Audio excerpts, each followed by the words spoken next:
Tomás nació en Aquino, cerca de Nápoles, en 1225. Teólogo y filósofo, su pensamiento tuvo a Dios como tema central.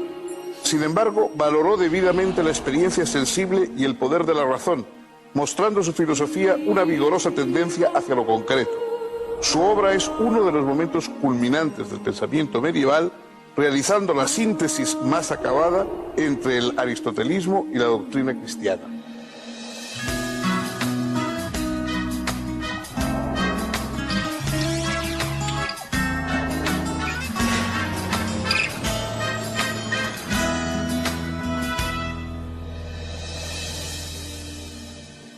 ¿Qué tal, amigos?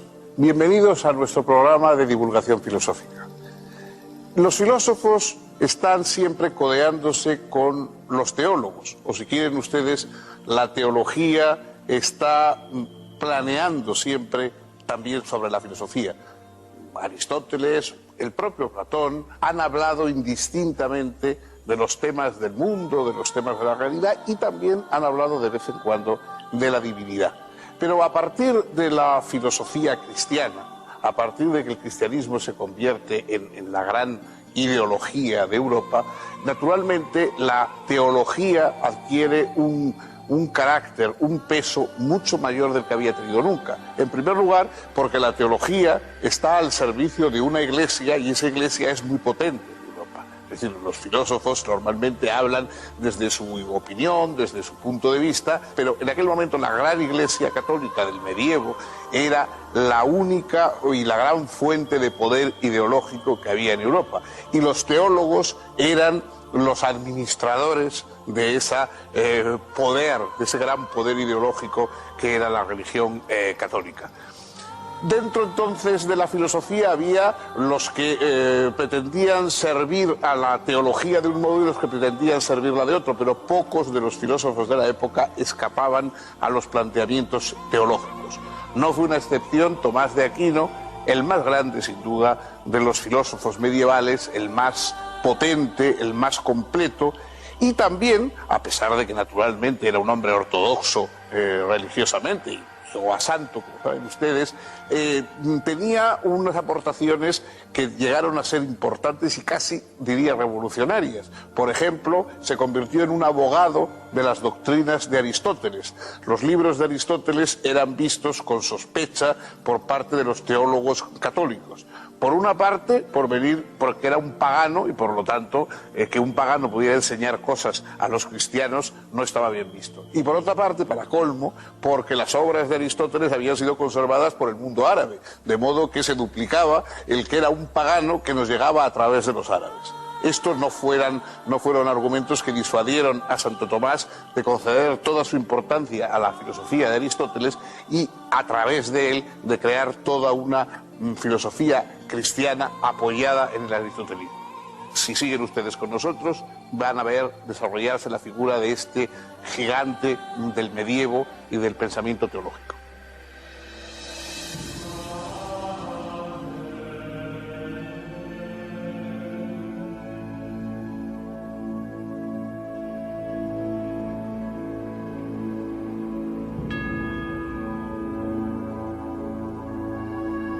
Los padres de Tomás pertenecían a la nobleza. Tuvo 6 hermanos y 5 hermanas, pero su padre decidió preparar al niño para que algún día pudiera ser elegido abad del monasterio benedictino de Monte Cassino. Ello sería conveniente para asegurar la fortuna familiar. Por eso, a los 5 años, lo envió a ese monasterio para iniciar su educación. Tomás permaneció durante 9 años en Monte Cassino y en 1239 fue a la Universidad de Nápoles para continuar sus estudios. Profundizó sus conocimientos de filosofía y se relacionó con algunos religiosos de la Orden de Predicadores, fundada por Santo Domingo de Guzmán. Tomás decidió ingresar en ella, pese a comprender que su familia, que esperaba que hiciera carrera en la jerarquía eclesiástica, no podría estar de acuerdo con tal decisión. La orden dominicana, al igual que la franciscana, no daba a sus miembros más futuro que el de frailes mendicantes.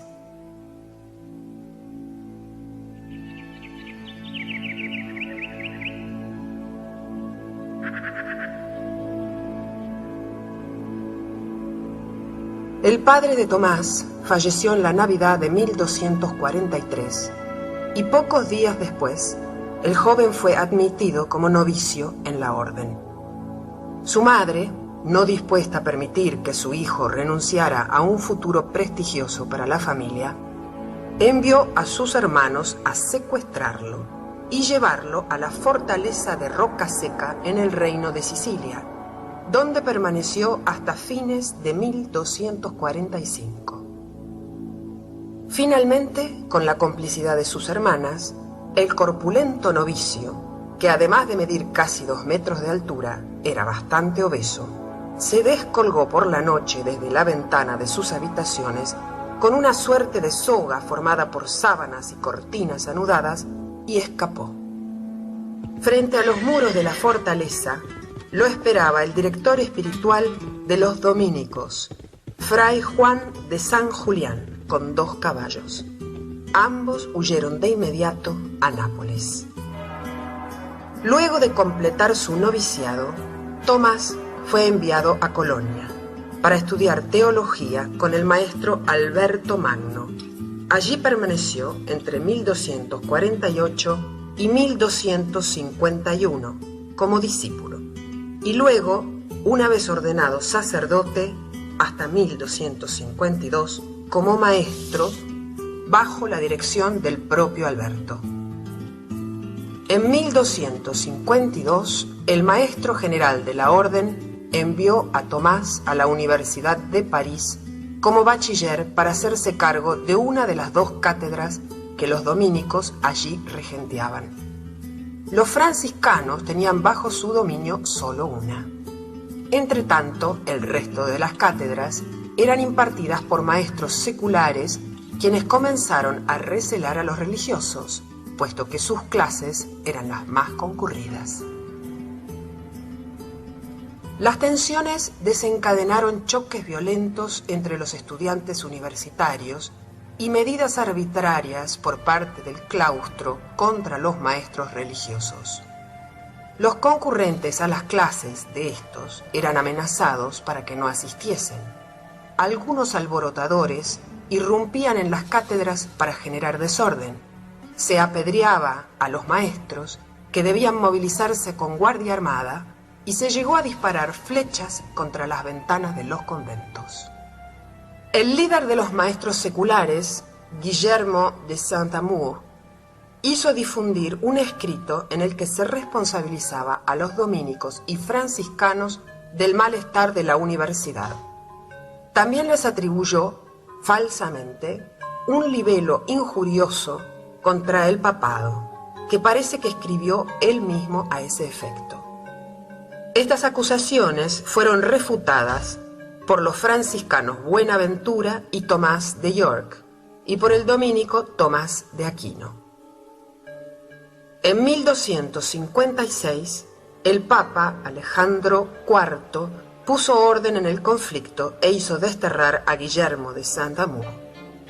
Asimismo, ordenó que el franciscano Buenaventura y el dominico Tomás de Aquino fueran admitidos en el claustro universitario.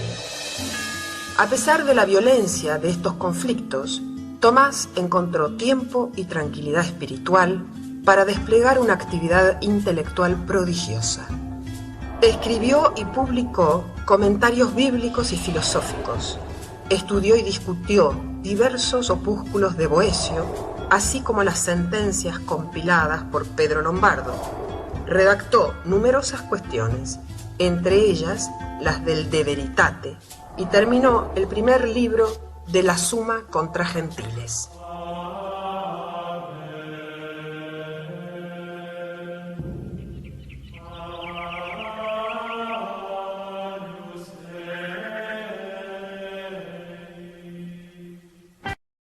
Entre 1259 y 1268 fue enviado por su orden a Italia y nombrado predicador general en el capítulo de Nápoles.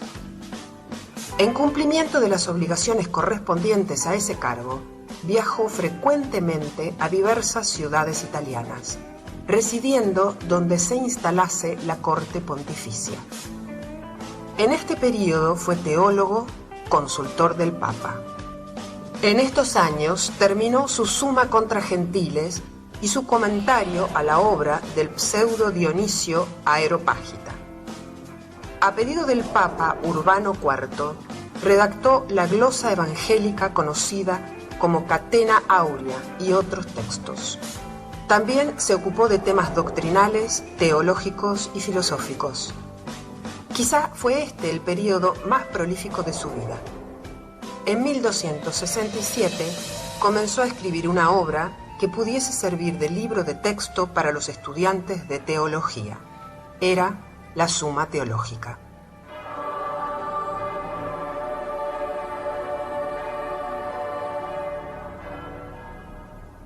La primera dificultad, la dificultad esencial que presenta la teología como motivo de estudio a un racionalista, es que sería la única de las ciencias que no sabemos si su tema existe o no existe. Naturalmente, para Santo Tomás de Aquino estaba fuera de toda duda la existencia de Dios, pero comprendía racionalmente que esta duda podía plantearse a alguien que no tuviera la fe.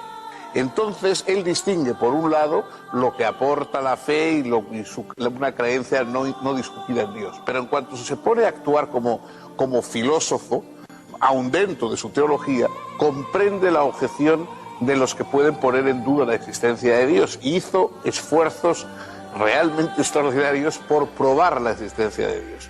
¿Cómo vamos a hablar, cómo vamos a hacer elucubraciones teológicas sobre cómo es Dios, cuáles son sus cualidades, cuáles son sus atributos, etcétera, si no sabemos si existe o no existe?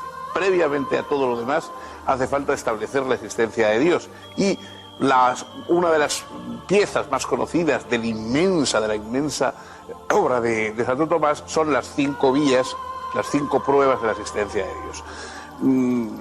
Las 5 vías se reducen un poco siempre a lo mismo, es decir, existe la realidad, existe el mundo con una u otras perfecciones, alguien tiene que haberlo hecho.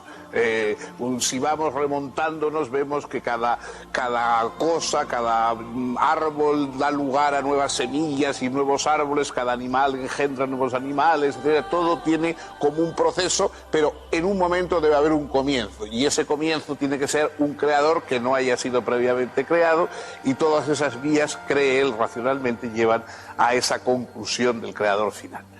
Bueno, en su momento esto fue, ya era audaz el querer probar la existencia de Dios, puesto que de alguna manera aceptaba que hubiera quien dudase de ella, de modo que no hay que quitarle importancia a la audacia de alguien que decide probar la existencia de Dios por si acaso es necesario. Obviamente la historia no ha aceptado en gran parte las vías que se deben a una física antigua y a unos conocimientos muy dudosos sobre el mundo, y sobre todo a un malentendido, que es que no se puede explicar lo que no sabemos por algo que conocemos aún menos. Es decir, conocemos poco del origen del universo, pero nada de Dios, y por lo tanto decir que Dios explica el origen del universo, se sigue una pregunta inmediata: ¿y quién explica a Dios? ¿No? Ese sería el final de la cuestión, pero naturalmente ni Santo Tomás ni su tiempo permitían llegar tan lejos.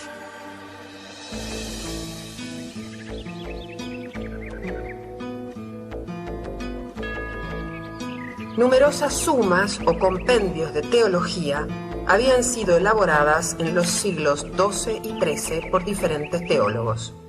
Se trataba de explicaciones completas y ordenadas de los diferentes aspectos de la doctrina católica.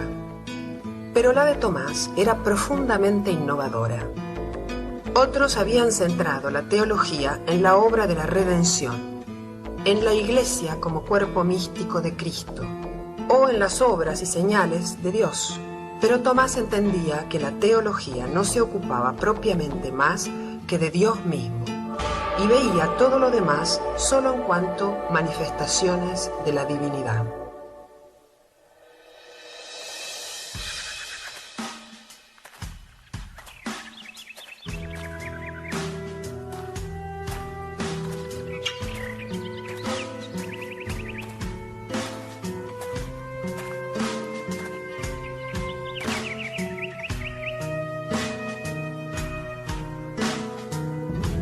La teología, para Tomás, debe moverse siempre dentro de la fe, y explicar con razones la naturaleza de los dogmas. El elemento de autoridad es usado en su suma teológica con extrema sobriedad y solo recurriendo a las autoridades que el adversario admite o reconoce. En este sentido, la suma pretende movilizar las riquezas de la razón humana. Cada artículo de la suma consta de 4 partes. En la primera parte, quaestio, se plantea el problema en forma concisa. En la segunda parte, disputatio, se exponen los principales argumentos a favor y en contra. En la tercera parte, responsio, se presenta la solución razonada y justificada. En la cuarta parte, vera solutio, vuelve sobre los argumentos expuestos en la disputatio para eliminar las razones falsas y afirmar definitivamente la verdadera solución del problema propuesto originalmente. En 1269, el general de la Orden volvió a enviar a Tomás a París para que se hiciese cargo de la cátedra para extranjeros en la universidad.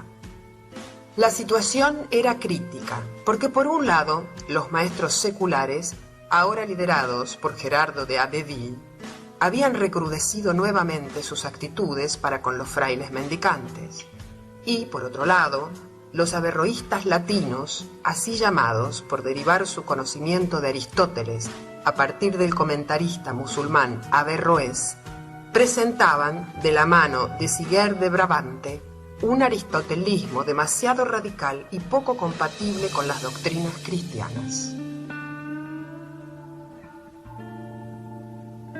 La filosofía aristotélica había desaparecido del horizonte cultural europeo occidental durante varios siglos. Solo la lógica había sido conservada y cultivada. Al traducirse al latín durante el siglo XII la obra de Averroés y otros comentaristas musulmanes, los textos aristotélicos fueron recuperados, produciendo una profunda crisis en el ambiente escolástico. Algunos autores se habían convertido a esa versión mahometana de Aristóteles, a pesar de incurrir en doctrinas que no parecían admisibles desde la fe cristiana. Esas actitudes suponían el riesgo de que el aristotelismo fuese condenado por la Iglesia como contrario a la fe. Tomás entendía que no se podía renunciar a Aristóteles, sino que solo cabía corregirlo y depurarlo. Por ello encargó a Guillermo de Moerbeke, dominico y helenista, que tradujera directamente del griego, lo más fielmente posible, los libros de Aristóteles. A la vez acometió la tarea de defender al filósofo tanto de quienes lo seguían irreflexivamente como de quienes lo rechazaban por fidelidad a cierto tradicionalismo platonizante o hasta irracionalista. No era una tarea sencilla. La Santa Sede prohibió los libros aristotélicos hasta que fuesen corregidos. Los franciscanos se unieron a los seculares en la condena de todo aristotelismo. En 1270, Tomás sostuvo una disputa pública con el regente de la cátedra franciscana, Juan Peckham, y logró que éste admitiese que la doctrina tomista, a pesar de basarse en Aristóteles, no era contraria a la fe. Poco después, el obispo de París, Esteban Tempier, condenó 13 proposiciones aristotélicas, buscando afirmar así la teología tradicional. Tomás no demoró en probar que dichas proposiciones no eran verdaderamente aristotélicas, sino de sus comentaristas árabes.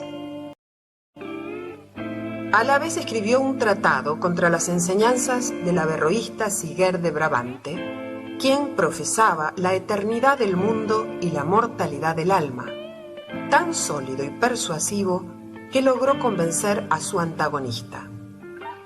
De hecho, Siger redactó a continuación una obra en la que corrigió su anterior doctrina, expresando su admiración por Tomás.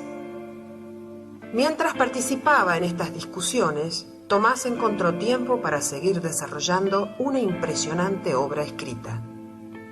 Además de numerosos opúsculos, comentarios, tratados y cuestiones disputadas, finalizó en 1270 la primera parte de la Summa Teológica y en los 2 años siguientes concluyó la segunda parte.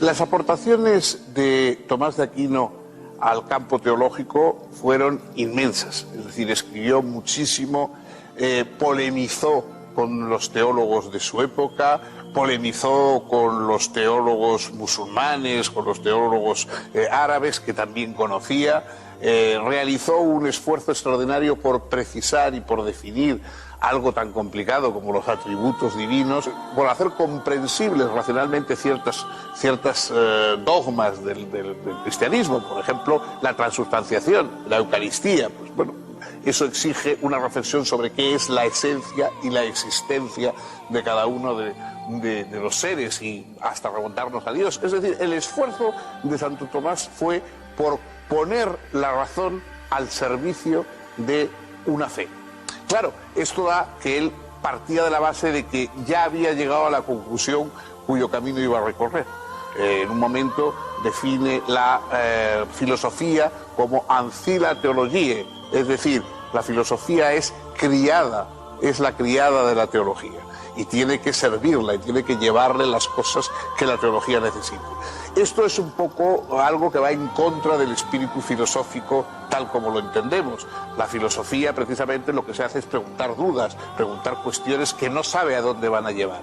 Santo Tomás está ya en el conocimiento de allí donde quiere llegar y lo que hace es brindar caminos racionales, pero para que lleven a una situación, a una condición que él ya ha aceptado de antemano. Es, por supuesto, un serio, digamos, argumento en contra de su propósito filosófico, pero no cabe duda de que la honradez y la determinación con que lleva a cabo ese intento racional de llegar hasta lo que está más allá de la razón son verdaderamente dignos de reconocimiento y sobre todo en su momento fueron y chocaron con conservadurismos que se negaban siquiera a plantear el que la razón pudiera escalar grados hacia la majestad de la divinidad.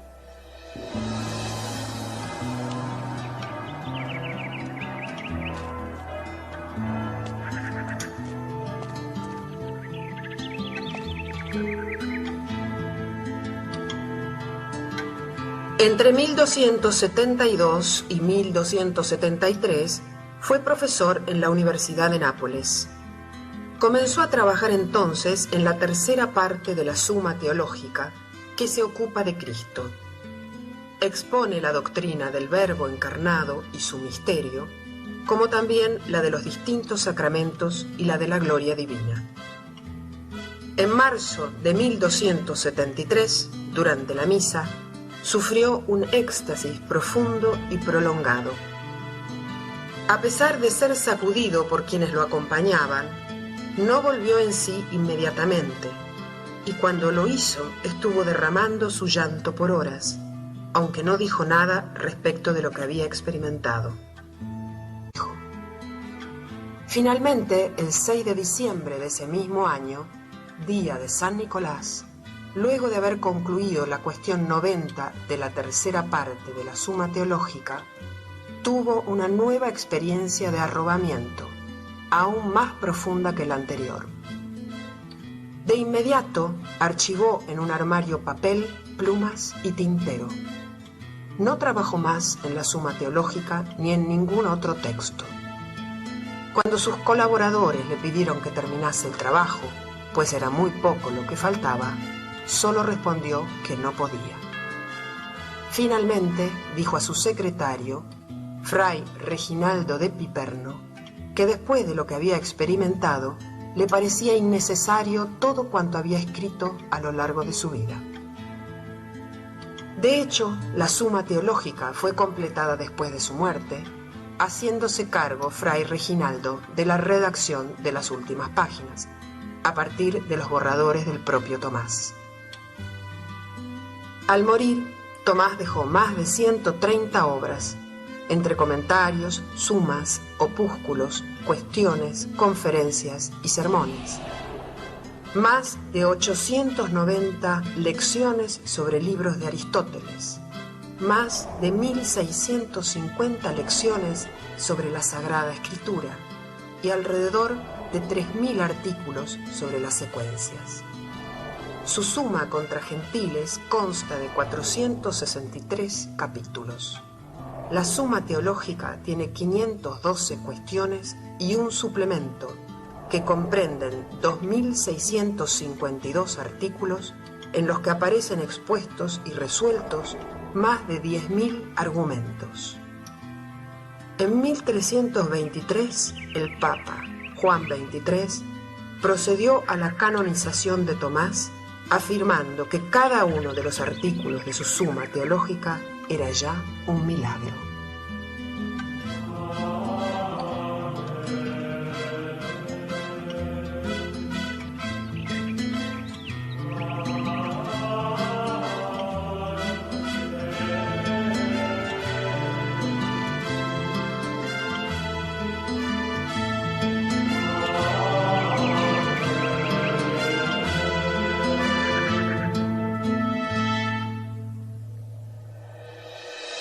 Santo Tomás murió muy joven,